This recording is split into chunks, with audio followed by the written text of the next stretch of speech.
अस्सलाम वालेकुम dear students of 9th class. French revolution में हमारा टॉपिक है आज आउटब्रेक ऑफ रिवॉल्यूशन। जैसा कि कल हमने देखा कि फ्रेंच सोसाइटी जो थी ये 3 क्लासेस इसके थे। एक क्लर्जी था, दूसरा नोबिलिटी थी और तीसरा जो क्लास था वो मिडिल क्लास। इनमें टीचर्स, डॉक्टर्स, लॉयर्स और बिजनेसमैन, प्रोफेशनल्स,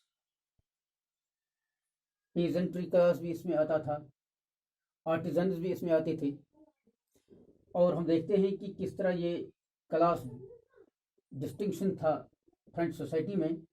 और ये फर्स्ट जो स्टेट्स जो थे, फर्स्ट जो क्लासेस थे, इनको टैक्स से ये एग्जम्प्टेड थे, इनको टैक्स नहीं देना पड़ता था। और हमने देखा कि क्लर्जी ये वास्ट स्टेट्स ओन करते थे, इनके पास बहुत प्रॉपर्टी होती थी, इनको स्टेट्स थे, इनको बहुत दौलत हासिल थी, लैंड इनकी ये लैंड ओन करते थे और तमाम प्रिविलेज इनको मिलते थे।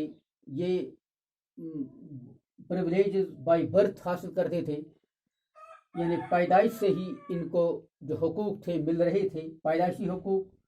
और इस तरह से गवर्नमेंट जो चलाती थी वो थर्ड स्टेट चलाती थी। थर्ड स्टेट मेहनत कशों का ये तबका था, लेबर क्लास का ये तबका था। यही तो हुकूमत को टैक्सेस भी दिया करते थे और हुकूमत को चलाते थे। और ये बड़े 2 क्लासेस जो हैं, क्लर्जी और नोबिलिटी, ये सिर्फ फैसिलिटीज़ और इनके लिए तमाम फैसिलिटीज़ थे, तमाम सहूलियत इनके लिए थी। और वो जो हुकूमत चला रहे थे थर्ड स्टेट, तमाम तर जुल्म इनके साथ होता था और इनको इनके राइट्स से महरूम रखा जाता था। और जिस सिलसिले में हमने देखा कि कल कि किस तरह से कितना इनके साथ ये ज़्यादती हो रही थी। तो अब इस ज़्यादती का नतीजा क्या निकला। अब ये रिवॉल्यूशन जो था, इसी ज़्यादती, इसी थर्ड स्टेट की जो एक्सप्लॉयटेशन हो रही थी इनको, तो इसी ने आउटब्रेक किया रिवॉल्यूशन। और ये जुल्म ज़्यादा देर तक सहा नहीं जा सकता है और आखिरकार इसको ये बर्स्ट हो जाता है। तो इसी तरह से आज हम देखेंगे कि लुई 16 जो जिसका बजट अब मकरूज हो गया था, अमेरिकन कॉलोनीज़ को फ्रीडम दिलाने में, 13 अमेरिकन कॉलोनीज़ को फ्रीडम दिलाने में उसने जो अपनी कौम का सरमाया खर्च किया था, तो ब्रिटेन से आज़ादी दिलाने के लिए। और इस वजह से भी एक काज़े था कि उसका ख़जाना खाली हो गया था। और इसके अलावा भी मुल्क में जो 2 बिलियन का कर्जा था, अब इस कर्जा को कैसे ये पे कर सके, तो इसके लिए और मज़ीद टैक्सेस चढ़ाने थे, क्योंकि टैक्सेस तो थर्ड स्टेट ही दिया करते थे और अब मज़ीद टैक्सेस इम्पोज करने थे। तो टैक्सेस इम्पोज करने के लिए, लेकिन यहाँ फ्रांस में यहाँ एक लॉ होता था कि मोनार्क जो हुआ करता था, यानी ओल्ड रजीम, ये मोनार्क जो था, मोनार्क खुद ये जो टैक्स जो है, ये टैक्स इम्पोजिशन का ये जो राइट है, ये मोनार्क को अकेला नहीं हुआ करता था। यहाँ इसके लिए इसको स्टेट्स जर्नल, यानी स्टेट्स जर्नल की जो एक पॉलिटिकल बॉडी है, स्टेट्स जर्नल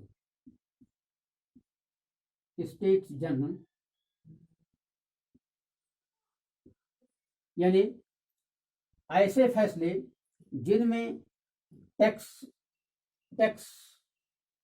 इम्पोज करना हो, ऐसे फैसले जो लेने हो मुल्क के लिए, तो इसके लिए जो मोनार्क है वो खुद ये फैसला नहीं, लुई 16 खुद इस फैसले को नहीं ले सकता था। इसके लिए लाजमी था कि वो स्टेट्स जनरल की मीटिंग बुलाती। स्टेट्स जनरल जो है ये एक पॉलिटिकल बॉडी वहाँ थी, पॉलिटिकल बॉडी। और इस पॉलिटिकल बॉडी जो है ये पॉलिटिकल बॉडी ये जमा होकर इसमें तीनों स्टेट्स आते थे। इसमें ये जो है कलर्जी, रिप्रेजेंटेटिव्स, स्टेट्स जनरल जो है ये पॉलिटिकल बॉडी है, ये तीनों स्टेट्स के रिप्रेजेंटेटिव्स यहाँ फिर जमा होते हैं, फिर यहाँ डिसीजन लिया जाता है और टैक्सेस को जो मुल्क के लिए जो कानून बनाए जाते हैं। तो इस तरह से ये मतलब इसके लिए ये स्टेट्स जनरल की मीटिंग बुलाई गई और स्टेट्स जनरल की मीटिंग का तयन जो है वो एम्परर ही करता था। और इस तरह से ये स्टेट्स जनरल की मीटिंग जब बुलाई गई तो इस मीटिंग को 5 मई 1789 में बुलाया गया। 5 मई को इसको बुलाया गया, इस मीटिंग को। और जब ये मीटिंग बुलाई गई तो इसमें हर स्टेट से 300 जो रिप्रेजेंटेटिव्स इनको बुलाया गया, यानी कलर्जी से 300, नोबिलिटी से 300 और जो ये जो थर्ड स्टेट था, थर्ड स्टेट से 600 मेंबर्स को लिया गया। कलर्जी से 300 मेंबर्स और नोबिलिटी से भी 300 और ये जो थर्ड स्टेट है इससे 600 रिप्रेजेंटेटिव्स को लिया गया। थर्ड स्टेट, फर्स्ट और सेकंड स्टेट से 300 और थर्ड स्टेट जो है जिन पर टैक्स जो टैक्स पेयर हैं तो इनमें से 600 रिप्रेजेंटेटिव्स को लिया गया। और इस तरह से जब वर्सलीज के पैलेस में जहां ये स्टेट्स जनरल की मीटिंग होती थी और ये असेंबली हॉल है, तो वहां जब ये रिप्रेजेंटेटिव आए तो ये फर्स्ट और सेकंड स्टेट जो हैं ये फेस टू फेस बैठे हुए थे, क्योंकि ये एक अपर क्लास है और ये वहां भी फेस टू फेस बैठे हुए थे। और ये थर्ड स्टेट जो है इसमें भी एजुकेटेड मिडिल क्लास के लोग थे, एजुकेटेड लोग थे और प्रॉस्पेरस ये प्रोफेशनल्स थे। तो लेकिन इनके लिए सीटिंग अरेंजमेंट जो था वो बैक साइड में था। ये पहली ह्यूमिलेशन थी कि जो मुल्क को रन करते हैं, जो मुल्क को रन करते हैं, गवर्नमेंट को चलाते हैं और जिनकी दौलत से, जिनकी मेहनत से मुल्क चलता है, तो इनको यहाँ भी इनको फिर डिस्क्रिमिनेट किया जाता है। और जो जिनकी दौलत से ये कलर्जी और नोबिलिटी जो तमाम सहूलियत अवेल करते हैं, लेकिन इनके लिए यहाँ बैठने के लिए इनको बैक सीट्स पर इनको बिठाया जाता था। तो इस तरह से ये पहला डिस्क्रिमिनेशन था जब वेस्टलीज के पैलेस में सीटिंग अरेंजमेंट इस अंदाज से था कि फर्स्ट और second state face to face बैठे थे और ये थर्ड स्टेट जो था ये बैक साइड में थे। और ये पहली एक डिस्क्रिमिनेशन थी। अब जो है, क्योंकि यह वोटिंग सिस्टम जो था, वोटिंग सिस्टम कलर्जी के लिए एक वोट, 300 रिप्रेजेंटेटिव्स के बदले एक वोट और नोबिलिटी के लिए 300 रिप्रेजेंटेटिव के बदले एक वोट, ये यहाँ पुरानी प्रैक्टिस थी। और इस हिसाब से यहाँ ये जो वोटिंग होती थी और ये थर्ड स्टेट है इनके लिए भी एक वोट। और इस तरह से हम देखते हैं कि यहाँ जो फैसला होता है तो फैसला जो है यहाँ मेजॉरिटी ऑफ वोट्स जो हैं कलर्जी और नोबिलिटी की होती थी, यानी 2 वोट इनके होते थे और थर्ड स्टेट के सिर्फ 1 वोट होता था, क्योंकि यहाँ हर स्टेट को एक वोट होता था। और ये पुरानी प्रैक्टिस थी। इस तरह से इन्होंने डोमिनेट किया था। इस तरह से इन्होंने पूरे फ्रेंच सोसाइटी को अपने इस ऑर्डर को, रूलिंग ऑर्डर को, अपने इस कॉन्स्टिट्यूशन को इस तरह से इन्होंने यानी परमानेंट रखा था कि कोई तब्दीली इसमें मुमकिन नहीं थी।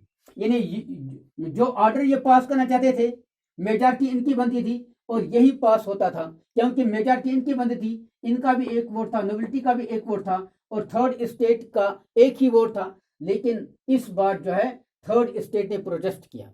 लुईस 16 की यही प्रैक्टिस थी कि लुईस 16 चाहता था कि इसी तरह वोटिंग हो जाए, लेकिन थर्ड स्टेट ने इस वक्त प्रोटेस्ट किया और थर्ड स्टेट ने चाहा कि नहीं, वोटिंग होनी चाहिए, हर एक रिप्रेजेंटेटिव को अगर क्लर्जी के 300 रिप्रेजेंटेटिव हैं, इनको 300 वोट्स होनी चाहिए, और नोबिलिटी के 300 रिप्रेजेंटेटिव हैं, हर एक को एक वोट होना चाहिए। Every individual must cast a vote, every individual must be allowed to vote.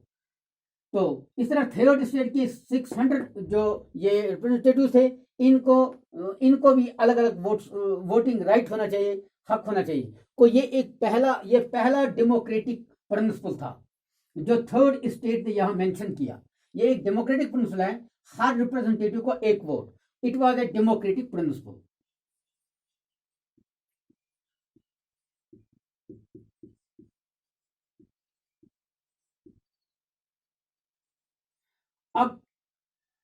अब अगर ऐसा ना हो जाए तो फिर ये पुरानी प्रैक्टिस जो है, ये पुरानी प्रैक्टिस जारी रहेगी। ये गवर्नमेंट फिर कोई चेंज यहां नहीं है। फिर जो फैसिलिटीज क्लर्जी अवेल करते हैं, ये बदस्तूर कायम रहेगी। नोबिलिटी जो फैसिलिटीज और इनको जो मुराद, इनको जो प्रिविलेज मिलते हैं, ये बाकी रहेगी। और इस तरह थर्ड स्टेट पर जो जुल्म हो रहा है, ये भी कायम रहेगा। तो इस तरह से इन्होंने इस वक्त प्रोटेस्ट किया थर्ड स्टेट ने, और इन्होंने कहा कि हर रिप्रेजेंटेटिव का एक एक वोट होना चाहिए। ये एक डेमोक्रेटिक प्रिंसिपल था, और इस डेमोक्रेटिक प्रिंसिपल के तहत, ये डेमोक्रेटिक प्रिंसिपल जो है, इसको रूसो ने एडवोकेट किया था। रूसो ने इस प्रिंसिपल को, इसको फॉरवर्ड किया था, इसको एडवोकेट किया था, और इसको ये जो है, ये इसको रिकमेंड किया था। जैसा कि रूसो की जो फिलोसफर हैं, उसने अपनी एक किताब जो है सोशल कंट्रैक्ट जो है, रूसो की फेमस बुक है। इसमें ये डेमोक्रेटिक आइडियल्स जो हैं, ये हमें मिलते हैं। और थर्ड स्टेट ने इसी को लेकर जो है वह प्रोटेस्ट किया। और लेकिन जब इनकी इस डिमांड को पूरा नहीं किया गया और लुई 16 ने ऐसा नहीं माना, तो नतीजा यह हुआ, थर्ड स्टेट ने वॉकआउट किया। थर्ड स्टेट अब यहां से पैलेस से ये बाहर आए, और इन्होंने बाहर जाकर अब ये चाहा कि अब इन्होंने अपने आप को 20 जून 1989 को इन्होंने अब 1789 को इन्होंने अब जो है खुद को फ्रेंच सोसाइटी के एक रिप्रेजेंटेटिव बॉडी तस्लीम किया। कि इन्होंने समझा कि ये अब फ्रेंच सोसाइटी की, एक फ्रेंच नेशन की एक रिप्रेजेंटेटिव बॉडी होगी। और इन्होंने अब यहाँ एक फैसला लिया, एक डिसीजन लिया कि वो जरूर अब एक कॉन्स्टिट्यूशनल बॉडी बनाएंगे, एक कॉन्स्टिट्यूशनल ये जो है एक कॉन्स्टिट्यूशन बनाएंगे, एक रिप्रेजेंटेटिव बॉडी बनाएंगे, ताकि जिससे हम लुई 16 जो मोनार्क है, इसके पावर्स को लिमिट करने के लिए हम एक रिप्रेजेंटेटिव कॉन्स्टिट्यूशन बनाएंगे, एक रिप्रेजेंटेटिव कॉन्स्टिट्यूशन बनाएंगे, एक जो प्रिंसिपल पर कायम होगी। इन्होंने चाहा कि हम फ्रेंच सोसाइटी की तरफ से नुमाइंदा एक जमात है, और हम एक कॉन्स्टिट्यूशन बनाएंगे, एक रिप्रेजेंटेटिव कॉन्स्टिट्यूशन बनाएंगे। तो इस तरह से इन्होंने यहाँ प्रोटेस्ट किया, और ये 20 जून को ये वर्सलीज के ग्राउंड में जमा हो गए, और यहाँ बहुत से लोग इनके साथ जमा हो गए। और यहाँ इन्होंने इनके साथ जो है बड़े बड़े जो लीड करा था, उनको हम बोलते हैं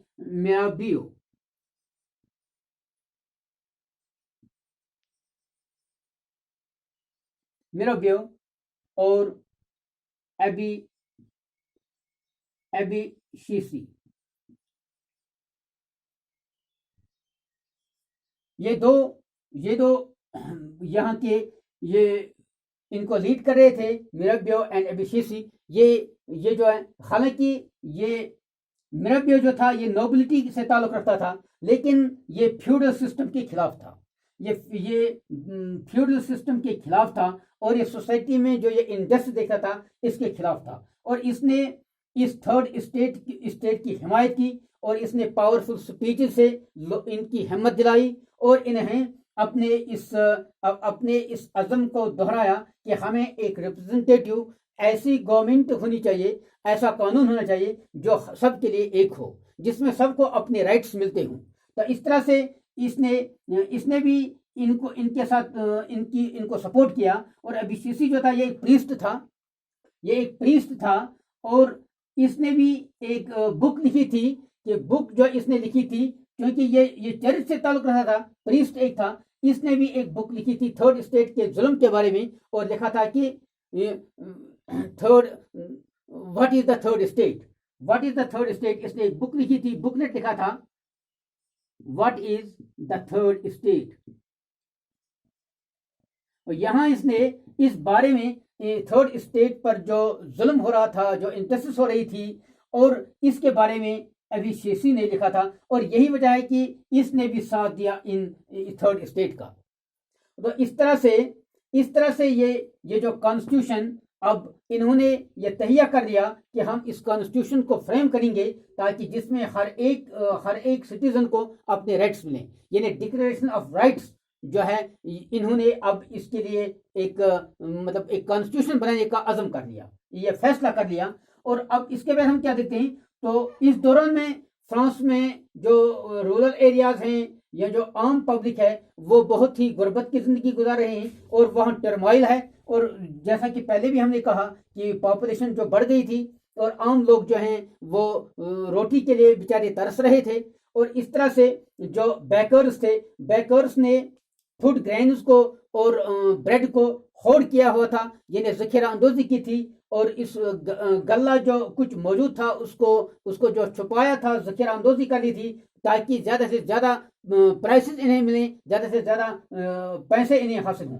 तो इस तरह से ये एंग्री, ये जो पुअर गरीब लोग जो थे, इन्होंने जो शॉप्स में जाकर इन्होंने ये फाककशी की वजह से अब ये मजबूर हो गए, बच्चे, औरतें और मर्द, ये सारे के सारे अब इन दुकानों में घुसे, और इन्होंने अब वहां से जो है ये रोटी वगैरह, ब्रेड ये हासिल करने की कोशिश की, ताकि क्योंकि वो भूखे थे, इनको खाने के लिए कुछ मिलता नहीं था। अब इन्हें पता था कि इसको छुपा के रखा है।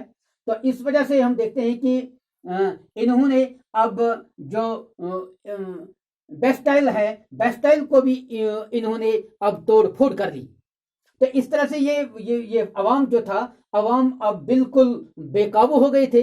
अब फौज की वजह से वही 16 ने अब फौज के जरिए से अवाम पर जुल्म जबर किया, लेकिन अवाम बिल्कुल बदस्तूर अपने हुकूक मांगता रहा। और क्योंकि फाककशी से इनकी हालत जो थी ये बहुत ही खराब हो गई थी। अब आखिरकार जो है, अब वही 16 को वो इस प्रोटेस्ट को और लोगों के इस नाराजगी को दूर नहीं कर सका। आखिरकार वो यील्ड हुआ, वो अब इस बात को तस्लीम करने के लिए मुतमिन हुआ कि आखिरकार वही 16 ने जो है ये तस्लीम कर लिया 4 अगस्त को, 4 अगस्त